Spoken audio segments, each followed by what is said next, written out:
اللہ کے بندے وہ ہیں جو زمین پر چلتے ہیں تو آہستگی اور نرمی کے ساتھ، قدم مار کر نہیں چلتے، اکڑ کر نہیں چلتے، بلکہ یہ کہ معلوم ہوتا ہے فروتنی کے ساتھ چل رہے ہیں، اور یہ اپنے آپ کو آقا نہیں سمجھتے، مالک نہیں سمجھتے، بلکہ غلام سمجھتے ہیں۔ اللہ کے غلام ہیں، عباد الرحمن ہیں، اللہ کے بندے ہیں، تو غلاموں کی طرح چلتے ہیں، وہ اکڑ کر نہیں چلتے۔ وَإِذَا خَاطَبَهُمُ الْجَاهِلُونَ قَالُوا سَلَامًا، ایک ان کا وصف یہ ہے کہ جب جاہل لوگ، اجڑ لوگ، مشتعل مزاج لوگ خام خواہ ان سے الجھنا چاہیں، بحث و مباحثے میں انہیں جو ہے وہ خام خواہ الجھانا چاہیں، تو وہ کہتے ہیں سلام، وہ الجھتے نہیں ہیں، بحث و تمہیز کے اندر نہیں۔ جب وہ دیکھتے ہیں کہ ایک شخص بحث پر اتر آیا، وہ اب بات سمجھنا نہیں چاہتا، اس کے اوپر ضد جو ہے وہ مسلط ہو چکی ہے، تو اب خام خواہ اس کے ساتھ وہ الجھے رہنا، جس کو ہم کہتے ہیں ہمارے ہاں وہ پنجاب میں یہ سینگ پھنسا کر آدمی جو ہے وہ اپنا وقت ضائع کرے، اس کا بھی وقت ضائع کرے، کوئی فائدہ نہیں۔ میچور آدمی یہ کہ دیکھے اگر تو واقعی یہ بات سمجھنا چاہ رہا ہے تو سمجھائے، نہیں سمجھنا چاہتا، اس کی اصل میں نیت ہی نہیں ہے، تو پھر خام خواہ اس کے ساتھ الجھنے کا فائدہ نہیں۔ والذین یبیتون لربہم سجدا وقیاما، اور وہ لوگ کہ جو راتیں بسر کرتے ہیں اپنے رب کے لیے سجدے اور قیام میں۔ یہاں وہ بات بہت واضح ہو گئی، جہاں تک 5 فرض نمازیں ہیں وہ تو فرض ہیں، وہ تو تعمیر سیرت کی بنیادیں ہیں، ان کی تو مداومت کرنی ہے۔ والذین یحافظون والذین هم علی صلواتہم یحافظون، لیکن یہ لوگ جو ہیں جن کے دل آشنا ہو گئے ہوں اللہ سے، اگر یہ اللہ کے ساتھ دوستی ہو چکی ہو، تو پھر یہ کہ رات کا وقت ہوتا ہے کہ جس میں وہ پھر بندہ اٹھتا ہے، کوئی دیکھ نہیں رہا ہے، لوگ سوئے ہوئے ہیں، کوئی ڈسٹربنس نہیں ہے۔ خیر ہماری تو آج کل شہری زندگی میں راتوں میں بھی ڈسٹربنس رہتی ہے، لیکن یہ کہ عام طور پر بہرحال دن کے مقابلے میں تو ایک سکون کی کیفیت ہوتی ہے، اس وقت اپنے رب سے راز و نیاز کی باتیں، کبھی اس کے سامنے کھڑے ہیں، کبھی سر بسجود ہیں۔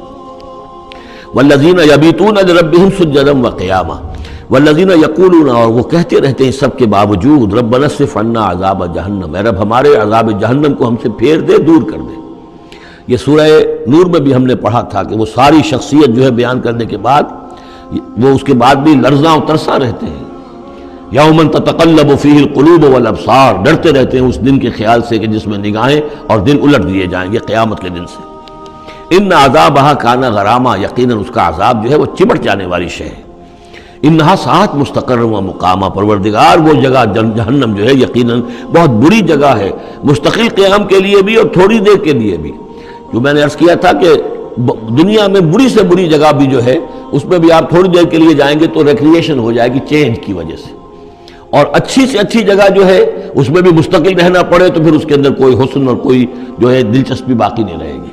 تو اس کے بجائے جو جنت کا اور جنت کا تصور دیا جا رہا ہے، جنت اتنی اچھی جگہ ہے کہ مستقل طور پر رہنے کے باوجود اس کی دلچسپیوں میں، اس کی رعنائیوں میں کوئی کمی نہیں ہوگی، اور جہنم اتنی بری جگہ ہے کہ ایک لحظے کے لیے بھی کسی کا قدم وہاں گیا تو وہ اپنی پوری جو ہے سختی اس کے اوپر ظاہر کر دے گی۔ والذین اذا انفقوا لم یسرفوا ولم یقتروا وکان بین ذلک قواما، اور وہ لوگ کہ جو خرچ کرتے ہیں تو نہ تو وہ اسراف کرتے ہیں اور نہ ہی بخل سے کام لیتے ہیں، بلکہ اس کے بین اعتدال جو ہے واقعہ یہ ہے کہ دنیا کا مشکل ترین کام ہے، توازن اور اعتدال۔ ظاہر بات ہے یہ لوگ جو میچور ہیں، سمجھدار ہیں، اب ان کے ہاں یہ ہوگا کہ ان کے اس خرچ کرنے کے معاملے میں بھی اعتدال ہوگا۔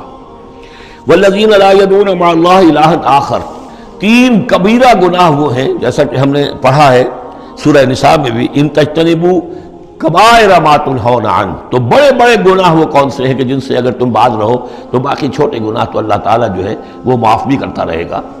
اور ان میں سے سب سے بڑا تو 2 مرتبہ فرمایا شرک، اور شرک کے بعد پھر قتل ناحق اور پھر زنا، یہ 3 ہیں۔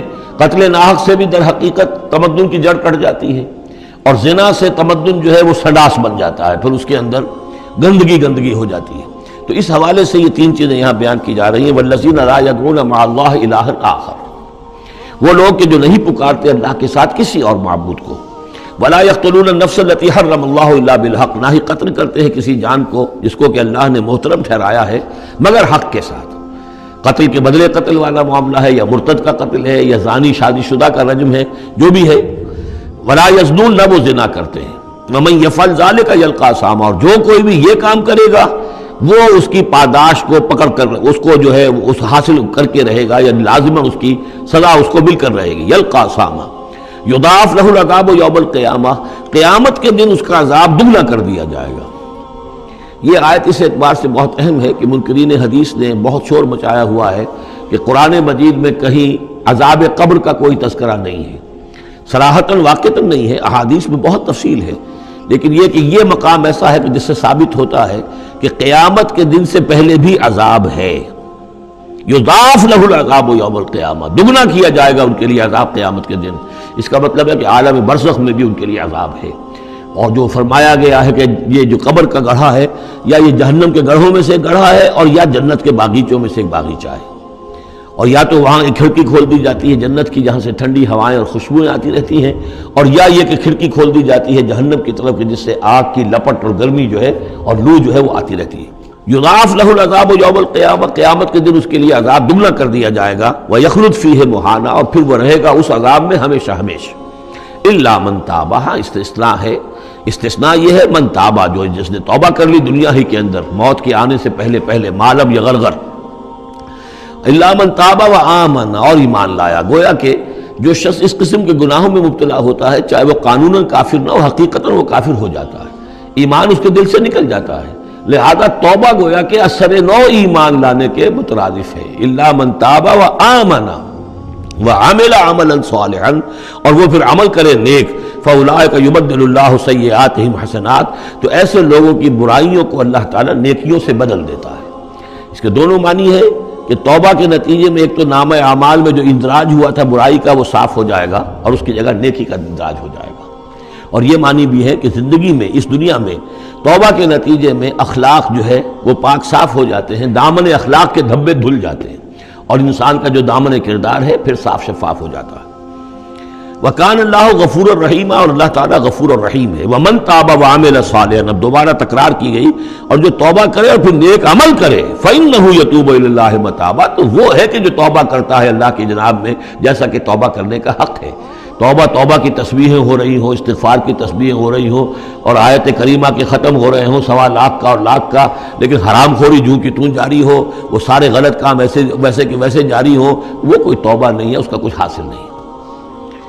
والذین لا یشهدون الزور، اور وہ لوگ کہ جو جھوٹ کے پر موجود بھی نہیں رہتے۔ جھوٹ کی گواہی والی بات نہیں ہے یہاں، لیکن جھوٹ کی گواہی تو گویا کہ اس کے اندر خود بخود امپلائڈ ہے، یعنی ان کے اندر صداقت اور حق کے ساتھ اتنی غیرت ہوتی ہے کہ جہاں کوئی جھوٹ کا گزر بھی ہو وہاں وہ اپنی موجودگی بھی پسند نہیں کرتے۔ جھوٹ کا دھندا ہو رہا ہو، جھوٹ کا کاروبار ہو رہا ہو، جھوٹ بولا جا رہا ہو، یہ وہاں پر ان کی غیرت اور حمیت جو ہے صداقت کے ساتھ اور سچ کے ساتھ وہ اتنی ہے کہ وہ وہاں موجودگی بھی اپنی برداشت نہیں کرتے۔ وَإِذَا مَرُّوا بِاللَّغْوِ مَرُّوا كِرَامًا، اسی طریقے سے جب وہ کسی لغو کام کے پاس سے گزرتے ہیں تو اپنے دامن کو بچا کر گزر جاتے ہیں۔ دیکھیے وہاں بھی تھا سورہ مومنین کو شروع کی آیات میں وَالَّذِينَ هُمْ عَنِ اللَّغْوِ مُعْرِضُونَ، کہ جو لغو سے اعراض کرتے ہیں، اور یہاں یہ کہ اس کے پاس سے اگر گزر ہو بھی جائے اتفاقاً، خود تو قصد کرنا جو ہے بہت دور کی بات ہے، اس کا کوئی امکان ہی نہیں، اتفاقاً آپ راستہ چل رہے ہیں اور دیکھ رہے ہیں کوئی مداری کا تماشا ہو رہا ہے، آپ کا کوئی ارادہ نہیں تھا، لیکن وہاں رکیے بھی نہیں، وہاں سے جو ہے اپنے دامن کو بچاتے ہوئے نکل جائیے۔ والذین اذا ذکروا بآیات ربہم، اور وہ لوگ کہ جن کو جب ان کے رب کے آیات کے ذریعے سے نصیحت کی جاتی ہے، سمجھایا جاتا ہے، لم یخروا علیہا صما وعمیانا، تو نہیں گر پڑتے اس پر بہرے اور اندھے ہو کر۔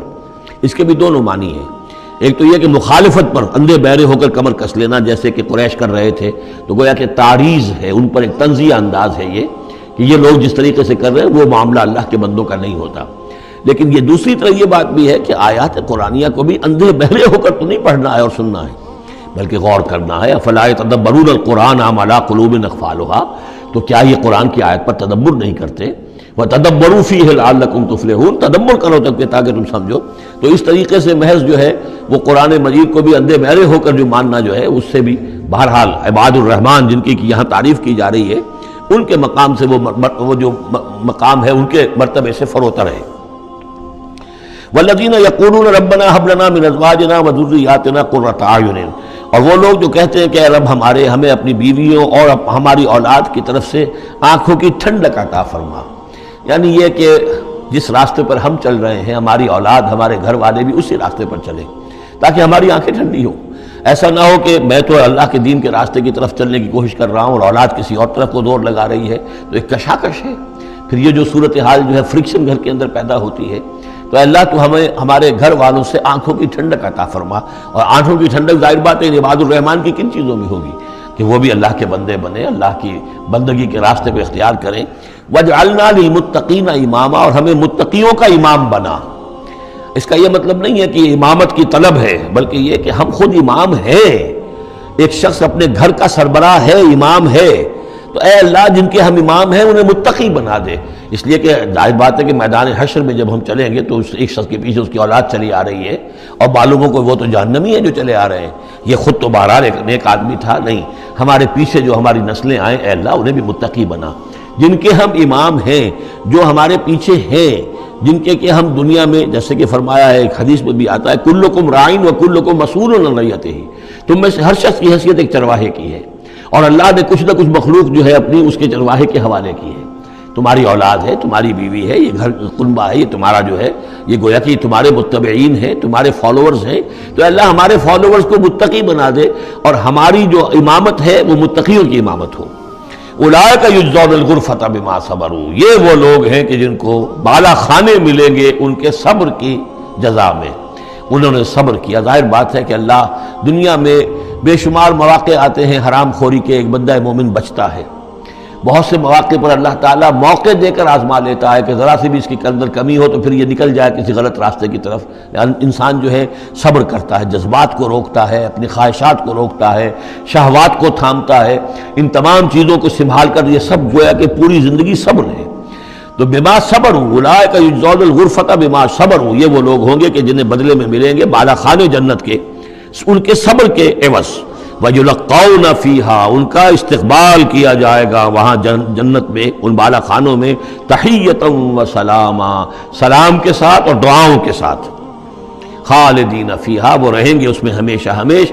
حسنت مستقرا و مقاما، بہت ہی عمدہ ہے وہ جگہ، مستقر کے طور پر بھی، مستقل قیام گاہ کے طور پر بھی، اور مقامہ تھوڑی دیر کے لیے بھی. تو یہ گویا کنٹراسٹ ہے. جہنم کو فرمایا ساعت مستقر و مقامہ، اور جنت حسنت مستقر و مقامہ. قل ما یعبأ بکم ربی، اے نبی ان سے کہہ دیجئے میرے رب کو تمہاری کوئی پرواہ نہیں ہے. یہ نہ سمجھو کہ میں تمہارے پیچھے اپنے آپ کو ہلکان کر رہا ہوں. تو میرے رب کو کوئی تمہاری ضرورت ہے؟ میری یا میرے رب کی کوئی ضرورت اٹکی ہوئی ہے تمہارے بغیر؟ وہ بات پوری نہیں ہوگی. یہ چھپر تم ہی اٹھاؤ گے تو اٹھے گا، ورنہ اٹھ نہیں سکتا. یہ نہ سمجھو. قل ما یعبأ بکم ربی لولا دعاؤکم، اگر نہ ہوتا تمہیں پکارنا. اللہ نے یہ بات اپنے ذمے لی ہوئی ہے کہ تمہیں خبردار کر دیا جائے. اللہ تعالیٰ وما کننا معذبین حتی نبعث رسولا، ہم عذاب نہیں بھیجتے رہے جب تک کہ رسول کو نہ بھیج دیں. اس لیے مجھے بھیج دیا ہے، میں لگا ہوا ہوں اس کے حکم سے. میں تمہاری گلیوں میں بھی تمہیں سنا رہا ہوں، تمہارے گھروں میں جا کر تم سے بات کر رہا ہوں، اکیلے اکیلے بھی بات کر رہا ہوں، ڈنکے کی چوٹ بھی کر رہا ہوں. لیکن یہ نہ سمجھو کہ کوئی اس میں میری غرض ہے یا میرے رب کی کوئی ضرورت ہے. قل ما یعبأ بکم ربی، میرے رب کو تمہاری پرہیزگاہ کے برابر کوئی وقت تمہاری نہیں ہے ان کے نزدیک. لولا دعاؤکم، اگر نہ ہوتا تمہارا پکارنا. فقد کذبتم، تو دیکھو تم نے جھٹلا دیا ہے. فسوف یکون لزاما، اب عنقریب یہ تمہارے ساتھ چمٹ کر رہے گا. یعنی یہ کہ اس کا جو عذاب ہے، اس کی جو پاداش ہے وہ تمہیں مل کر رہے گی. شکراً یا ربی شکراً، ہدیت قلبی شکراً، نورت دربی شکراً، شکراً یا